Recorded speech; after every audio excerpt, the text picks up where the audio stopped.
दोस्तों, हाल ही में एक नए वायरस ने पूरी दुनिया में हलचल मचा दी है। ये है एमपोक्स, जिसे पहले मंकी पॉक्स के नाम से जाना जाता था। अब तक 116 देशों में फैल चुका ये वायरस भारत तक पहुंच गया है और वर्ल्ड हेल्थ ऑर्गेनाइजेशन ने इसे लेकर बड़ी चेतावनी जारी की है। क्या ये वायरस अगले बड़े पैंडेमिक का कारण बन सकता है? क्या ये कोविड-19 जैसी तबाही मचा सकता है? इस वीडियो में हम जानेंगे कि ये वायरस क्या है, कैसे फैल रहा है और क्या हमें इससे डरना चाहिए या नहीं। तो चलिए शुरू करते हैं। दोस्तों, अभी कुछ ही दिनों पहले वर्ल्ड हेल्थ ऑर्गेनाइजेशन के डायरेक्टर डॉक्टर टेड्रोस ने खुद ये अनाउंस किया कि एक खतरनाक वायरस एमपोक्स, जो अब तक अफ्रीका के एक ही देश में अपनी पकड़ बनाया हुआ था, वो अब धीरे धीरे पूरी दुनिया के लिए खतरा बन चुका है। आपको बता दे कि इसी वायरस ने साल 2022 में दुनिया भर में फैलने की कोशिश करी थी और अब हाल ही में इसका एक नया स्ट्रेन आया है जो पहले से भी ज्यादा पावरफुल और डेडली है और ये इतनी तेजी से फैल रहा है कि इसने सेंट्रल अमेरिका के democratic Republic of the Congo से फैलना शुरू किया और अब ये अफ्रीका के 12 देशों के साथ ही यूरोप में स्वीडन, सऊदी अरब, यहाँ तक कि फिलीपींस जैसे ईस्ट एशिया देश तक फैल चुका है। और हैरान करने वाली बात तो ये है कि इस वायरस का जो नया वेरिएंट है वो कोविड से 7 गुना ज्यादा खतरनाक है। यहाँ तक कि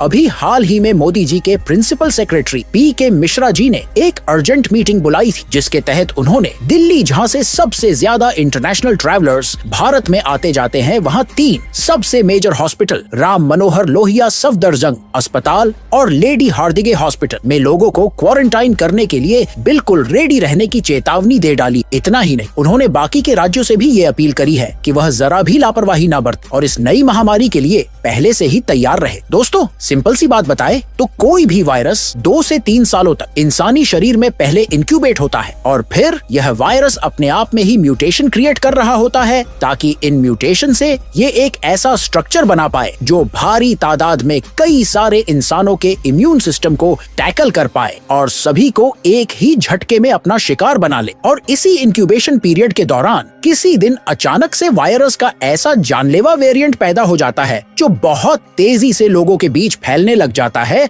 और सबकी जान लेना शुरू कर देता है। आज से 2 साल पहले भी इस एमपोक्स वायरस का एक बहुत ही वीक वेरिएंट आ चुका है, जिसे दुनिया भर में करीब 1 लाख लोगों को अपना शिकार बनाया था और तब से लेकर अब तक इस वायरस को इंक्यूबेशन के लिए काफी ज्यादा समय मिल गया था। तभी तो अब जो वेरिएशन आया है वह पहले से भी ज्यादा स्ट्रांग है। अब सवाल ये खड़ा होता है कि क्या ये वायरस फिर से लॉकडाउन वाली स्थिति ले आएगा? क्या ये तेजी से लोगों को अपना शिकार बनाकर भारत ही नहीं बल्कि दुनिया भर की आबादी को तहस नहस कर देगा? दोस्तों, यह बात 1958 की है, जब डेनमार्क के कुछ वैज्ञानिकों ने अपनी पोलियो वैक्सीन को टेस्ट करने के लिए सिंगापुर से कुछ मैकैक बंदरों को इंपोर्ट करवाया था। जब ये बंदर डेनमार्क पहुंचे तो उन्होंने देखा कि उनमें से एक बंदर किसी सीवियर वायरल इन्फेक्शन का शिकार हो गया है, जिसमें उसको तेज बुखार, मसल पेन वगैरह हो रहा है। जब डॉक्टरों ने उस बंदर की स्किन लीजन्स के कुछ सैंपल्स इकट्ठे किए और उन्हें टेस्ट किया तो पता चला कि वो बंदर एक नए अनोखे किस्म के पोक्स वायरस का शिकार हो गया है और यही से इस वायरस का नाम पड़ा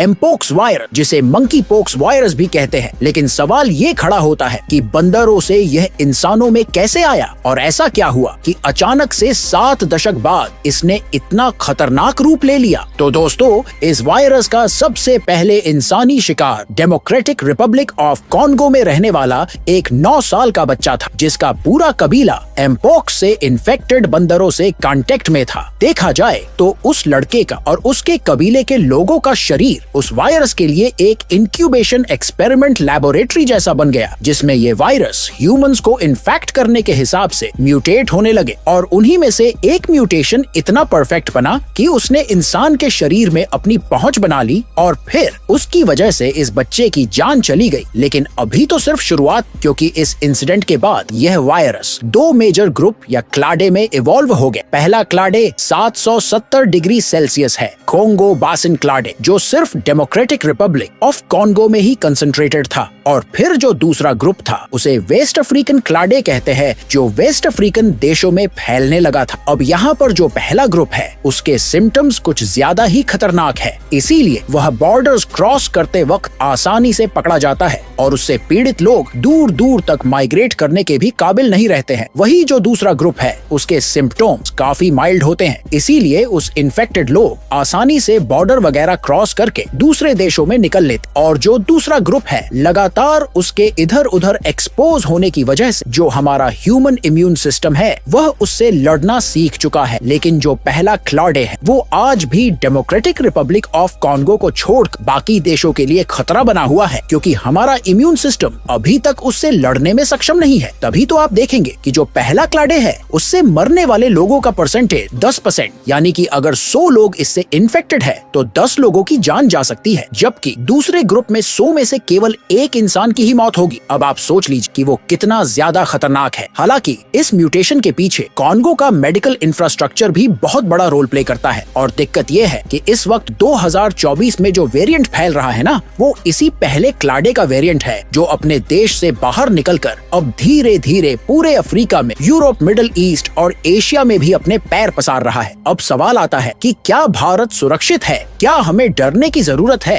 तो दोस्तों, आज से 2 साल पहले अब से सिर्फ एक इन्फेक्टेड आदमी भारत लौटा था, लेकिन उसे कम डेडली दूसरे क्लाडे का इन्फेक्शन हुआ था। लेकिन फिर भी देखते ही देखते उससे 25 और लोग इन्फेक्ट हो गए थे, जिसमें से एक की मौत भी हुई। ऐसे में दोस्तों, अगर इसी तरह के लापरवाही पहले ग्रुप के साथ भी होती है तो उसका अंजाम और भी ज्यादा खतरनाक होगा, क्योंकि अफ्रीका में पहले क्लाडे के केस तेजी से बढ़ रहे हैं। और अगर हम भारत के टूरिज्म स्टैटिस्टिक्स पर नजर डालें तो कम से कम 1 लाख अफ्रीकन लोग मेडिकल एजुकेशन या दूसरे कामों से हर साल भारत आते हैं। साथ ही 2022 में जो एक मौत रिकॉर्ड हुई थी वह एक जवान लड़का था जो अरब से लौटा था, यानी कि वह खुद कभी अफ्रीका गया ही नहीं था, लेकिन फिर भी वायरस ने उसे अपना शिकार बना लिया, क्योंकि अरब में वो किसी ऐसे इंसान के संपर्क में आया होगा जो अफ्रीका से लौटा होगा। अब सिंपल सी बात है, जो लोग अफ्रीका से आ रहे हैं सिर्फ उन पर ही ध्यान देने की जरूरत नहीं है, बल्कि वह लोग भी रिस्की है जो किसी भी देश से भारत आ रहे हैं। ऐसे में अगर हमें भारत में पहले क्लाडे को घुसने से रोकना है तो हमें सबको टेस्ट करना होगा, क्योंकि उस एक अकेले लड़के ने जब 25 लोगों को इन्फेक्ट कर दिया, वो भी लेस डेडली वेरिएंट के साथ, तो आप सोच लीजिए कोई अगर डेडली वेरिएंट के साथ आता है तो कितनी बड़ी तबाही मच जाएगी। क्योंकि भारत की जनसंख्या जितनी बड़ी है ना, हम सोच भी नहीं सकते कि वह वायरस हमारे साथ क्या कर सकता है। पहली बात तो वह नए तरह के लोगों के संपर्क में आकर